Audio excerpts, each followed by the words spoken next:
पूर्व पर्याय में जिन जीवों ने दान तप आदि पुण्य संचय नहीं किया, उसके फलस्वरूप वह दोनों के दोनों दरिद्र कुल में उत्पन्न हुए।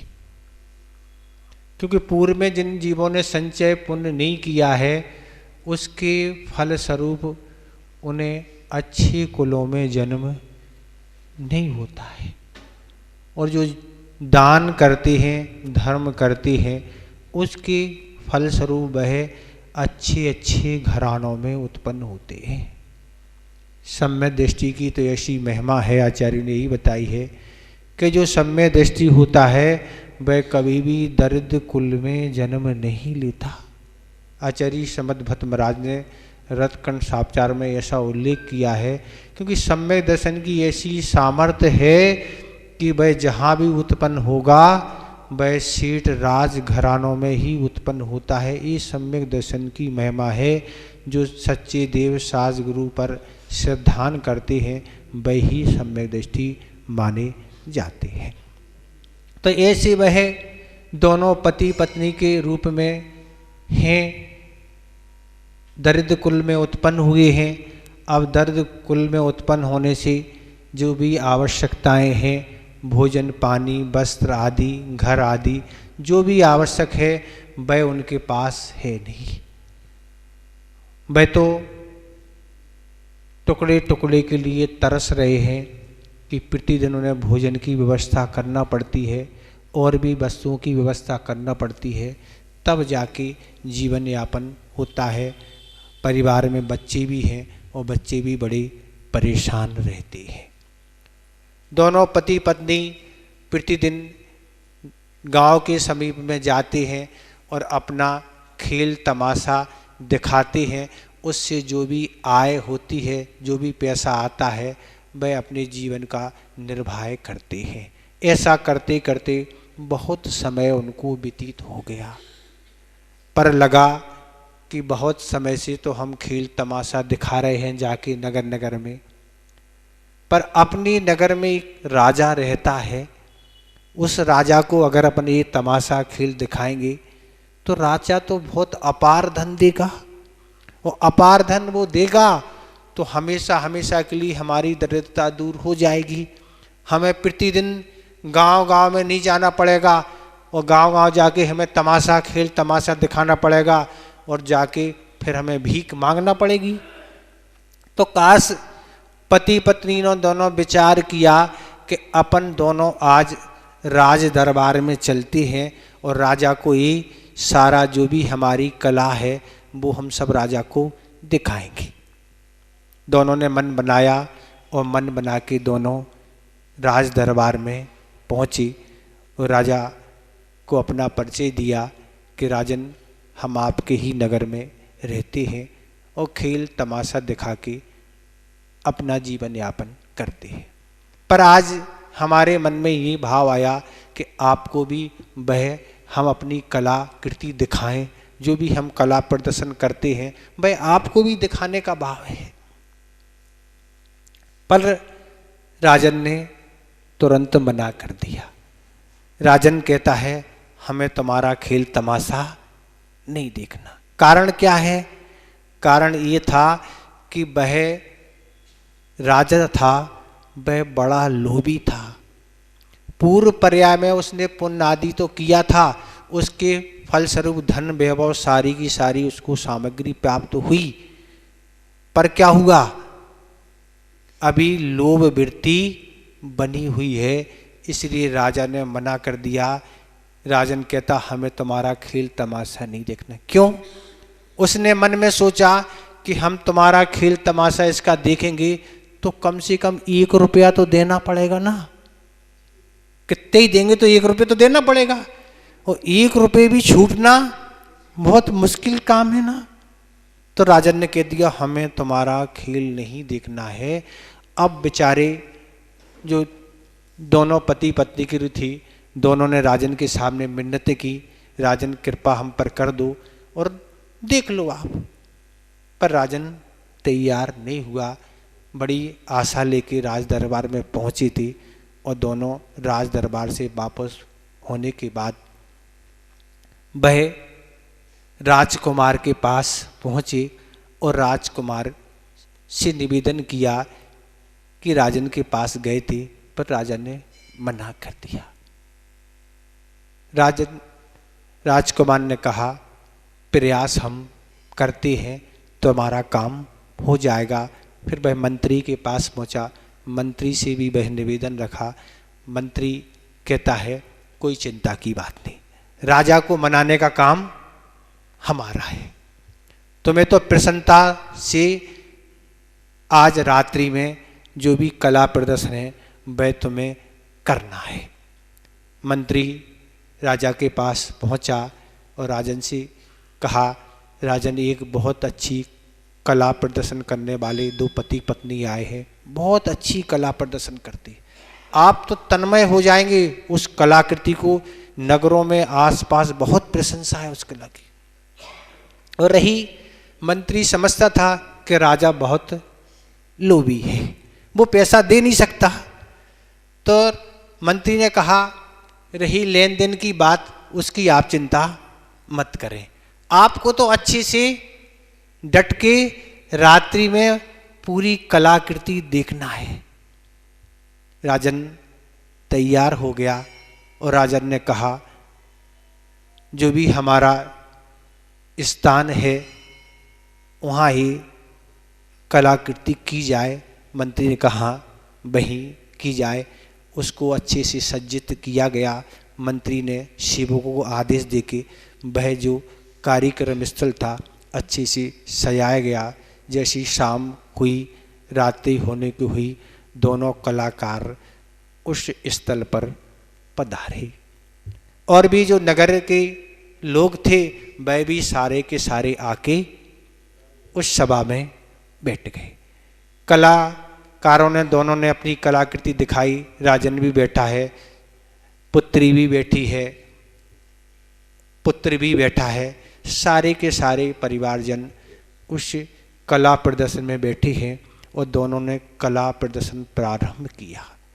और कला प्रदर्शन एक से एक कलाकृति कर रहे हैं, पर बहुत समय व्यतीत हो गया, 2-3 घंटे व्यतीत हो गए, पर पैसे के नाम पर सभी ने तालियां तो सब बजा रहे हैं और प्रशंसा कर रहे हैं, पर किसी में निछावर रुपया 1 रुपये भी अभी तक नहीं दिया। 3-4 घंटे होने के बाद भी कलाकार है, आखिर कलाकार यही चाहता है कि प्रशंसा के साथ हमें कुछ धन भी मिलना चाहिए, पर कुछ नहीं हुआ।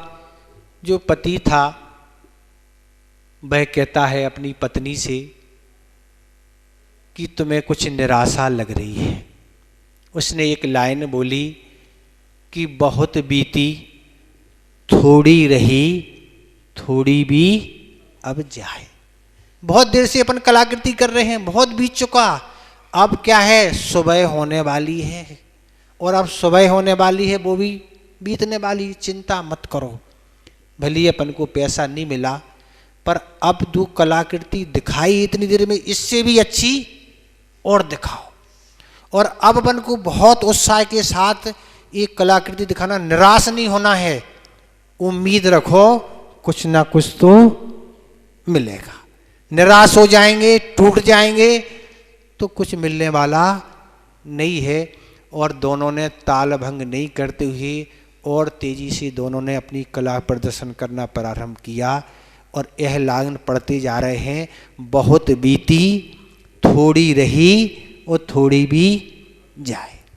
और जैसे यही पंक्ति पढ़ते जा रहे हैं, उसी कला प्रदर्शन को देखने में एक बाबा जी बैठे थे जो रत्नों का कंबल ओढ़े हुए थे।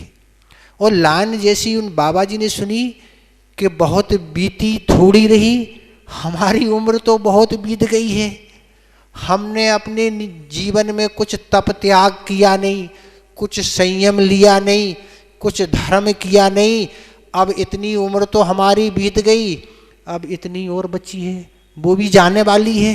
ये कलाकार क्या कह रहे हैं, बहुत बीत गई, अब थोड़ी रही वो भी जाए।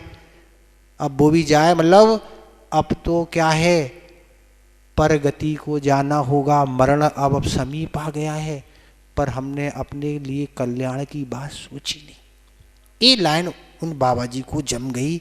उन्होंने अपना रत्नों का कंबल शरीर से अलग करके उस कलाकार को दे दिया। कहाँ 1 रुपये की बात थी कि 1 रुपये भी राजा के द्वारा मिल जाता था। अब पुरानी बात है, हजारों वर्षों पुरानी बातें हैं जी। 1 रुपये भी बहुत महत्व रखता। आज तो 100-200 रुपये का भी कोई महत्व नहीं है। आज तो बच्चों को भी 10-20 रुपये देना पड़ते होंगे, 1 रुपये तो लेता नहीं कोई। तो वह जैसी रत्नों का कंबल आया, दोनों पति पत्नी बहुत प्रसन्न। क्या कहना, आप क्या कहलाते रत्न। कभी कपड़े का तो कंबल देखा नहीं गरीबी के कारण, ये तो रत्नों का कंबल मिल गया और रख गया और कलाकारी प्रारंभ कर दी। वह तो बाबा जी बहुत प्रसन्न थे, इसने आज हमारी आंखें खोल दी। आज तक हम इन विषय कषाओं में भी लगे हैं, परिग्रह को जोड़ने में लगे हैं, पापों की पृथ्वी लगी है, पर आज तक हमने कल्याण के बारे में सोचा नहीं। पर इसकी लाइन ने तो हमें एक दिशा बोध दे दिया, नहीं अब तो हमें भरपूर कल्याण के बारे में सोचना है, धर्म मार्ग लग के अपना आगामी जीवन सुंदर बनाना है। बाबा जी ने सोच लिया। बाबा जी बैठ गए, फिर चालू हुआ और फिर थोड़ा ही खेल दिखाया। फिर राजकुमार उठा, वह लान दोनों पढ़ते जा रहे हैं। कलाकार की बहुत बीती, थोड़ी रही थोड़ी भी जाए। और राजकुमार उठा और राजकुमार ने भी अपना क्या है, क्या उठाया, गले से क्या निकाला, हार निकाला और उस कलाकार को दे दिया। अब तो क्या कहना ना, और माला माल। अब तो कोई सामान सोने की बात नहीं अब तो। और हार निकाल के दे दिया और इसी तरह से वह फिर कला में दक्ष हो गए, कलाकारी। और फिर दिखाते दिखाते वह लान पढ़ते पढ़ते थोड़ी देर हुई, राजकुमारी उठी, उसने भी अपनी मोतियों की माला उतारी, वो दे दी। क्या हो गया अब तो 3-3 सामग्री, बहुमूल्य चीजें उस कलाकार को मिल गई। कलाकार पत्नी से कहता है, देखो तुम टूट रही थी, क्या सोच रही थी कि पूरी रात बीतने को है, कोई ने 1 रुपया नहीं दिया, पर देखो अपने धैर्य ने कितना धन वैभव अपन को दे दिया। और ये सब देख रहा था वह राजन उस सभा में। और बैठे बैठे राजन, जिससे 1 रुपये नहीं छूटता था, वह इतना सब कुछ देते देख ले, क्या दशा होगी उसकी। और राजा बैठा था और बैठे बैठे गिर पड़ा, मूर्छित हो गया। ऐसी मूर्छा आ गई। तो जो मंत्रीगण थे, मंत्रीगण ने कहा कलाकार से, अब कलाकारी जो है वह सब कला प्रदर्शन बंद करो। अब तो राजा का उपचार करना पड़ेगा। क्यों करना पड़ेगा? क्योंकि अब तो मूल बात वही है, बहुत कठिन है। एक प्रसंग आता है कि राजा, एक दूसरा प्रसंग है कि राजा अपने मंत्री से कहता है, मंत्री एक बात बताओ, हमारे हाथ में बाल क्यों नहीं है? हमारे हाथ में बाल, पूरे शरीर में बाल हैं और हमारे हाथ में तो बाल है ही नहीं। अब राजन, आप तो परंपरा से दानी हैं, इसलिए हमेशा दान देते रहते हैं, इसलिए वो हथेलियों पे बाल आ ही नहीं पाते हैं। तो फिर राजन कहता है, हमारे नहीं है, पर और भी जनता है और उनके हाथों में भी बाल नहीं है ना, हथेलियों में। राजन, आप देते हैं, वो लेते हैं, इसलिए उनके हथेलियों पे भी बाल नहीं आ पाते हैं। तो राजन कहता है, ठीक है, हमारे भी नहीं है और जो लेते हैं दान उनके भी नहीं है, पर कुछ ऐसे हैं ना जो देते हैं ना लेते हैं, उनके भी हथेली में बाल नहीं होते। तो मंत्री कहता बात ऐसी है कि ना वो देते हैं ना वो लेते हैं, पर वो दोनों हाथ ऐसे ईर्षा भाव से मलते रहते हैं, भैया इनको राजन दे रहे हैं और ये माला माल हो रहे हैं और हमें तो कुछ ना हम दे पा रहे हैं ना ले पा रहे हैं, इसलिए हमारे इनके भी हथेलियों में बाल नहीं है। ये ईर्षा जलन है महाराज इनको, इसलिए राजन इनके भी हथेलियों में बाल नहीं है। तो ऐसे भी दुनिया में लोग होते हैं। आचार्य ने तो ये कहा कि अगर आपके पास धन है तो आप उसका दान करिए, उसका सदुपयोग करिए, आप पापों आदि में नहीं लगाएं। विषयों पापों में धन को खर्च करके आपने जो भी धन संग्रह किया है कमाया है उसमें पाप ही होता है, बिना पाप के कोई चीज उत्पन्न नहीं होती। आचार्य गुणभद्र महाराज ने आत्मानुशासन में एक श्लोक के माध्यम से इस बात को रखा है कि उन्होंने कहा है कि शुद्ध पानी से कभी भी नदियां जल से परिपूर्ण नहीं होती हैं। क्या कहा? शुद्ध जल से। शुद्ध जल का अर्थ बरसते हुए पानी से आज तक ना तो कोई बांध भरा, ना कोई नदी भरी, ना कोई तालाब भरा। कहाँ?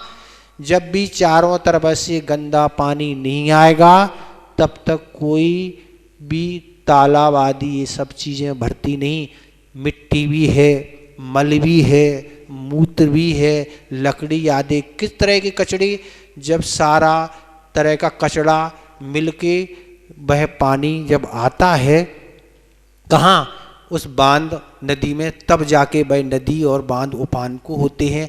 आप सोचो शुद्ध पानी का अर्थ बरसते हुए पानी से भर जाएं, कभी आज तक भरने वाले नहीं हैं। वह इस तरह से पानी कैसा रहता है, जैसे लिप्टन टाइगर चाय रहती है वो कत्थई जैसे, वो गंदगी का ऐसा पानी मिट्टी से मिला हुआ होता है, उससे उफान आता। तो आचार्य महाराज कह रहे शुद्ध पानी से कभी नदियाँ जल से परिपूर्ण नहीं होती हैं। ठीक इसी प्रकार न्याय नीति से कोई भी व्यक्ति धनवान नहीं बन सकता। उदाहरण आप देख लें,